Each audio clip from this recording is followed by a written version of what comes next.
This is News 4 San Antonio Today, the only local news station with nonstop news. Good morning. Nonstop news starts right now. We are the only station that is commercial free all the way until the top of the hour. We have you covered this morning. You just heard from Jeannette, and she'll give us a deeper look at weather again in just a few moments. But now let's check in with Joy and see how traffic is shaping up. Hi, Joy. Hi, Marisa. Good morning. So, unfortunately, over on the southwest side of San Antonio, now up to a 45-minute delay southbound on Loop 410 as you're approaching I-35. It's because of some partial closures for road work, and that starts right at Freeport and then opens back up at I-35. And so once you pass it, you'll be able to go on your merry way. But until then, man, that is quite the slowdown.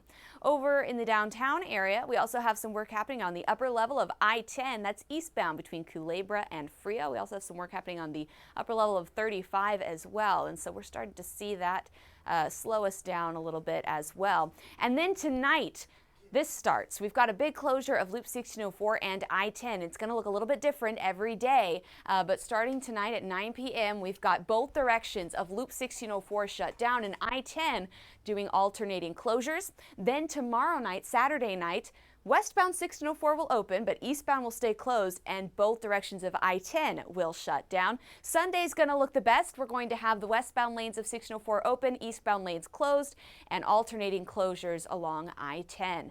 That's the latest with your on-time traffic.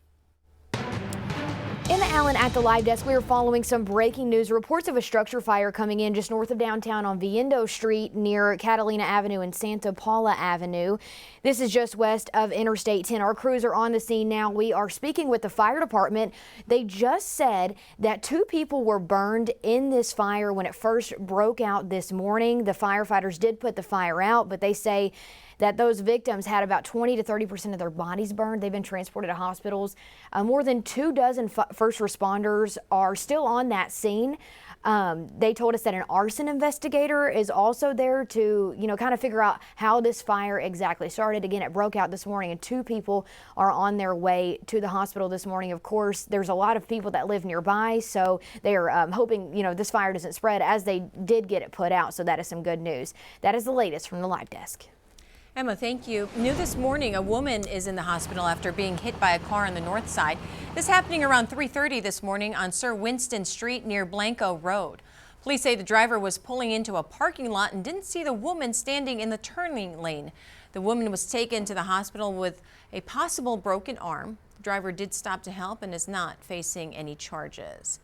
There's new information about the police shooting at a West Side motel that left 2 officers wounded and a man dead. News 4 is learning the 2 officers, Luis Cordova and Nathaniel Valdez, are out of the hospital and recovering at home. According to police, they shot and killed Odin Bustos at the Ramada and Travelodge Inns off Highway 90 in West Military after he pulled a gun on them. Police say the findings of the shooting investigation will be forwarded to the district attorney's office for an independent review. The Bexar County Sheriff's Office announcing 2 arrests after a major drug bust in downtown San Antonio. On Wednesday, deputies got word a drug operation was happening at the Hilton, True by Hilton Hotel on Houston and Star Streets.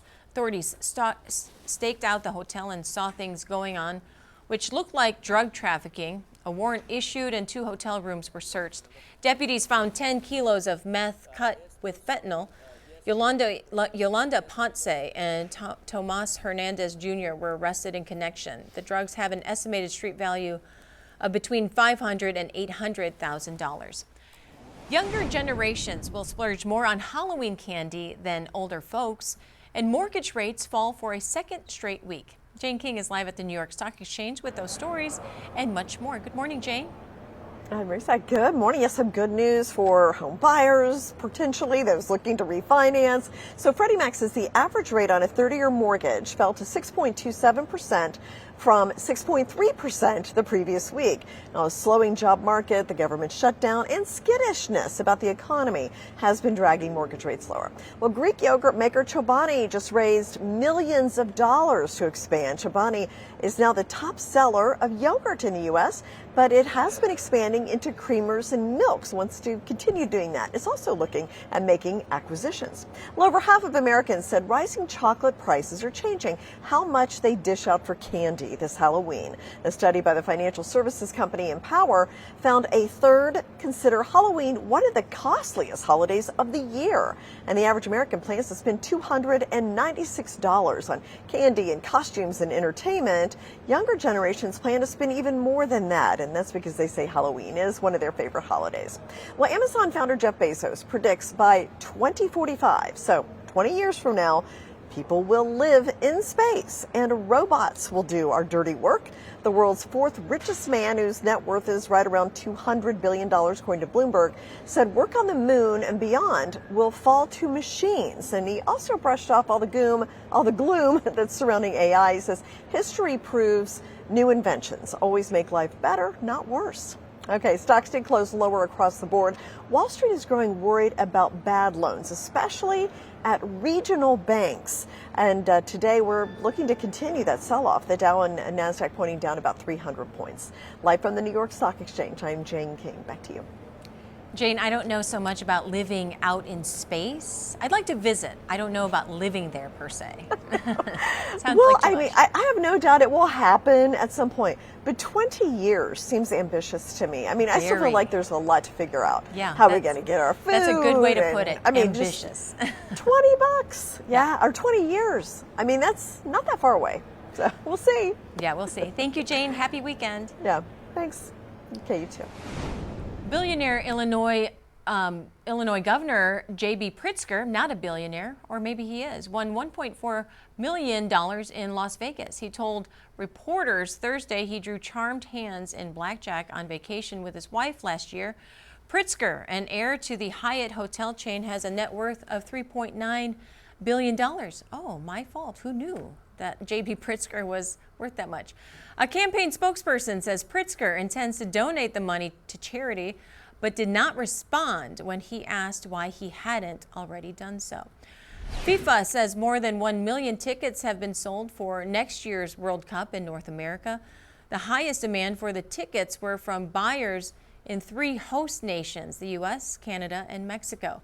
FIFA says people from more than 212 different countries and territories have purchased tickets. The 2026 World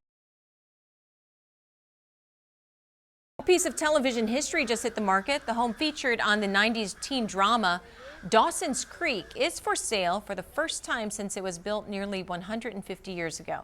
The 4-bedroom house sits on nearly 2 acres in Wilmington, North Carolina, and includes a private dock. Now, the house was built using wood from a shipwrecked sailboat and pulled over logs by a single horse. It's listed at $3.2 million. A former library director in Wyoming just won $700,000 after suing her former employer. She claims she was fired for refusing a book ban. You know, I paid a high price. I did. I lost my job, but if I had it to do over again tomorrow, I would do the same thing. Terry Leslie was fired by county officials in 2023 for refusing to remove books on teen sex education or LGBTQ+ topics. Leslie and her attorneys sued the county, which settled for $700,000 earlier this month. Leslie hopes the outcome of her case will serve as a deterrent to censorship efforts in public libraries. The U.S. military carried out another airstrike against a suspected drug boat in the Caribbean. This is following a series of recent strikes that have targeted alleged drug smuggling boats from Venezuela. But this one is different. A U.S. official told Reuters that this is the first time there were survivors reported among the crew. At least 27 people are believed to have been killed in the previous strikes. Former Trump National Security Advisor John Bolton says he'll defend himself against charges in court after being accused of mishandling classified documents. It comes after a grand jury indicted him on 18 counts. He's accused of sharing diaries with book editors and more than 1,000 documents with relatives. Bolton served in the White House from 2018 to 2019 before getting fired. Health officials are investigating 2 cases of a rare, severe strain of monkeypox in the Los Angeles area. They say the 2 cases are the first in the country involving patients without a history of travel. The 2 people were hospitalized and are recovering at home. Health officials say for now, the risk to the public is low. We all know the giant boots at North Star Mall are iconic San Antonio landmark, but did you know they might soon be getting an influx of tourists? That's because Guinness World Records is celebrating its 70th anniversary. They're releasing a special edition book next year that features a few record-breaking spots across the U.S. Turns out the boots made the list and will be featured as a must-see road trip stop. The boots earned the world record title of largest cowboy boot sculpture back in 2014. They stand proud at a whopping 35 feet 3 inches on the north side off of Loop 410. Happening today, the Human Bean is hosting its annual Coffee for a Cure event today. It will be donating 100% of all food and beverage sales to University Health Foundation in honor of Breast Cancer Awareness Month. They have 2 locations in our area, one in Universal City off of FM 78 and one in San Antonio on Pat Booker Road. This annual program has raised more than $4.2 million nationwide to fund mammograms, post-diagnosis care, and patient support services since 2005. Now your certified most accurate 4-zone weather with meteorologist Jeannette. Well, there is a weak cold front that is approaching Texas. It's not going to bring us any cold weather, but it'll come through late Saturday into early Sunday. Before it gets here, pretty toasty today and especially tomorrow. In the wake of that front, the humidity will drop for Sunday and it gets slightly cooler Sunday as well. Looks like another front comes in next Tuesday, early Wednesday, and that one could drop temperatures into the 80s. But it looks like then another front swings through next Friday into next Saturday, and that one could bring in somewhat cooler temperatures. Not expecting any real cold air or chilly air anytime soon. Maybe as we get closer to the end of October and going into November. All right, here is the front right now. It extends from Nebraska down across northern Mexico. As you can see, there is no precipitation along the tail end of the front. All of the activity is farther north near the area of low pressure in the high plains and the upper Midwest. Ahead of that front, we're getting a good surge of moisture that's coming up from the Gulf. That's why it's a little more humid this morning. Dew points are in the 60s. But once the front comes through, it is going to be turning a lot more comfortable as the humidity drops. Tomorrow morning, dew points will be even higher here in the low 70s. Stay steamy all day Saturday, but notice that by Sunday in the morning, dew points drop into the 20s, and then Sunday afternoon, dew points in the 40s. Highs tomorrow ahead of the front, low to mid 90s. Could see a shower tomorrow evening, but that's it. The bulk of the rain will be farther to the north. Again, as I mentioned, next Tuesday, Wednesday, another front, still little to no rain, and then hopefully a third front packs a stronger punch. Here's a look at your weekend weather forecast. Tomorrow morning, 73, mostly cloudy. In the afternoon, mostly sunny at 93. That ties the record high for the day set back in 2007. 10% rain chance early tomorrow evening. Now on Sunday, the humidity is a lot lower. Sunny skies all day, upper 60s in the morning. In the afternoon, closer to 88. In case you're wondering what's going on in the tropics, we no longer have Jerry. That fizzled out in the Atlantic Ocean, but there is a tropical wave that's approaching the Windward Islands. Looks like that's headed towards the Caribbean. That has a 30% chance of development. Here's your Friday forecast. Few clouds around this morning, sunshine for the rest of the day. We're up to about 90 degrees. And then tomorrow in the afternoon, we're going to climb up to about 93. Could feel hotter with the humidity. Next week, 92, Monday, Tuesday, upper 80s, Wednesday and Thursday, and slight rain chance for next Thursday. You can get the extended forecast for your zone if you miss it here. That's available online at news4sa.com. Just click on the weather tab. No huge changes in the short term. All right. Pretty busy this morning. We have had some construction closures that we've been tracking. The good news is that this delay has now gone down here in the southbound lanes of 410 on the southwest side. from Freeport to I-35, we've seen some partial closures that were leading us to see some delays. Downtown, we're seeing the opposite trend picking up here in the upper level of I-10 and I-35 because of some construction closures there that we'll be dealing with through the rest of today. And then tonight, don't forget about that big closure on Loop 1604 and I-10. At least part of that intersection will be closed throughout the entire weekend, though it'll look a little bit different day to day.